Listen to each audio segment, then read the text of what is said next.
Hernán Centeno es camarada de Convergencia Socialista, pero también delegado de base y representante importante de la lista roja negra del Suteba Escobar. Contame, Hernán, ¿cómo fue el paro, este autoconvocado de docentes en tu distrito y contra quién en realidad se hizo? El paro fue muy fuerte, a pesar de las presiones que hubo para no hacerlo, sobre todo por parte de los sindicatos y también por parte de la jefatura de inspección, que algo que no había ocurrido, mandando mensajes para todos lados, metiendo miedo, igual que el secretario general de SUTEBA, ¿no?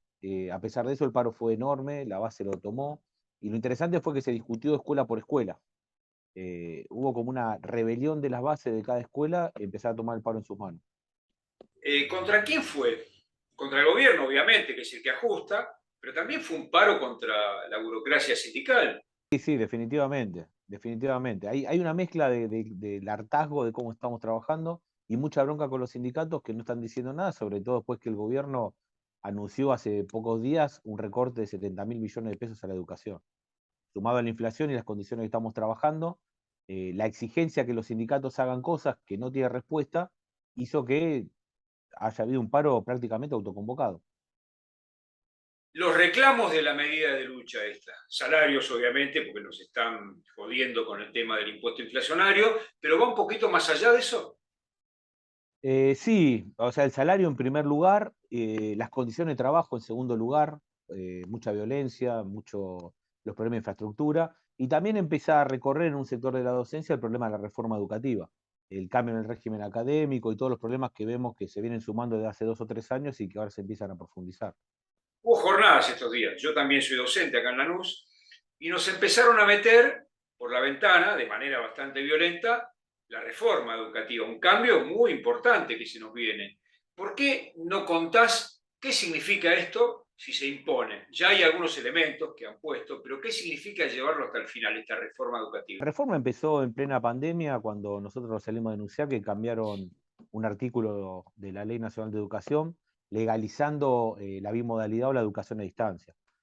A partir de eso, con todos los cambios que nos vienen imponiendo en el régimen académico, en la forma de calificar, nuestro vínculo con los estudiantes, y sobre todo que empiezan a meter mano en el estatuto del docente, de manera larvada todavía, pero lo que están logrando es empezar a hacer lo que gobiernos anteriores no pudieron hacer de manera brutal, lo empiezan a hacer a cuentagotas, pero empiezan a meter una reforma educativa tremenda que es terminar con cualquier activo de calidad de la educación pública en Argentina, que es algo que todavía se mantiene y que existe a pesar de los problemas presupuestarios, que es el mayor inconveniente de todos, para llevarla, nosotros entendemos, la educación, por un lado, al mínimo de calidad y por otro lado, empezar a meter la flexibilización y la precarización laboral en la docencia. Mis compañeras estaban muy sorprendidas porque una de las cosas que decía la inspectora, justo la inspectora del distrito vino a nuestro colegio, era de que nosotros ya no íbamos a atender solo un curso,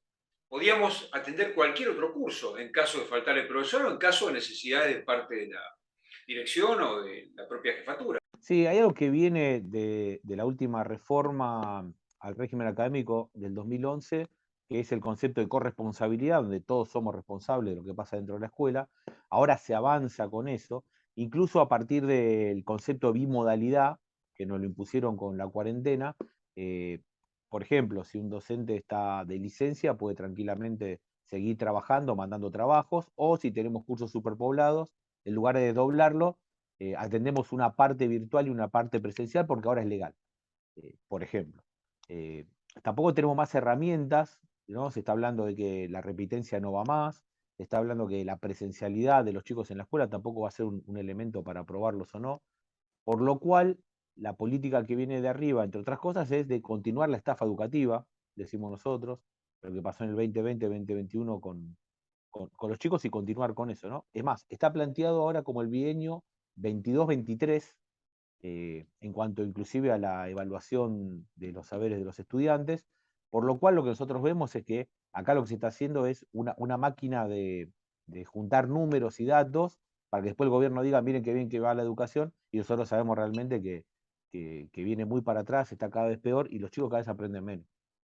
Otro elemento importante que ya lo han impuesto tiene que ver con los actos públicos virtuales, que dan lugar a todo tipo de manganetas, todo tipo de acomodos, y hacen que muchísimos, miles de compañeros y de compañeras estén sin poder trabajar porque los cargos no se sabe dónde van a parar. Los actos públicos virtuales, además los problemas que vos contás recién, que son en todos los distritos, también está la problemática que se hace mucho más lento el momento en que el docente presenta la licencia hasta que uno puede acceder a ese cargo, el suplente.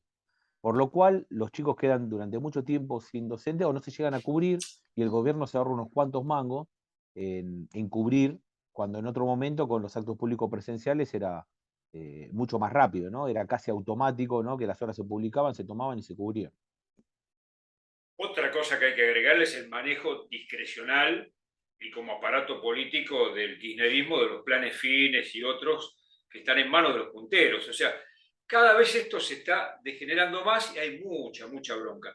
Bronca contra el sindicato, no solamente contra el gobierno, que se expresó en esta autoconvocatoria, obviamente, y pegó un salto con la actitud de Baradel de, en vez de preocuparse de los problemas de los docentes y las docentes, ir a la Embajada de Estados Unidos. Para quienes militamos en la izquierda hace muchos años, calificamos esto como un acto de cipallaje tremendo.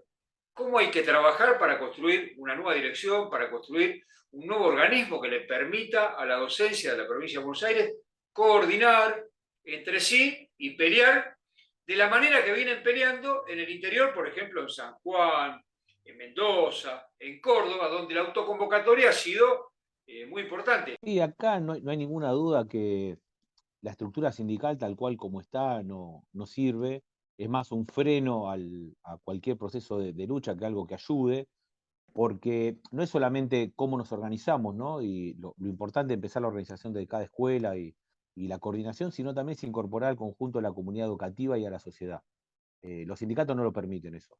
No es solamente el problema de quién conduce los sindicatos, que están todos con el gobierno, como ya quedó demostrado, sino además las formas organizativas que tomamos para pelear lo que necesitamos ahora.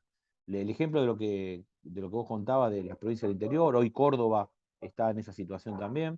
El ejemplo que vimos en Escobar, cuando fue el conflicto de las escuelas técnicas en 2018, demuestran que esa es la única. Y este paro demostró que hay condiciones.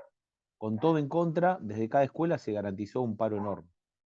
Desde nuestro agrupamiento docente, desde nuestro partido Convergencia Socialista, impulsamos como nunca esa vieja consigna del movimiento obrero argentino que decía con los dirigentes o las dirigentes a la cabeza o con la cabeza de los dirigentes.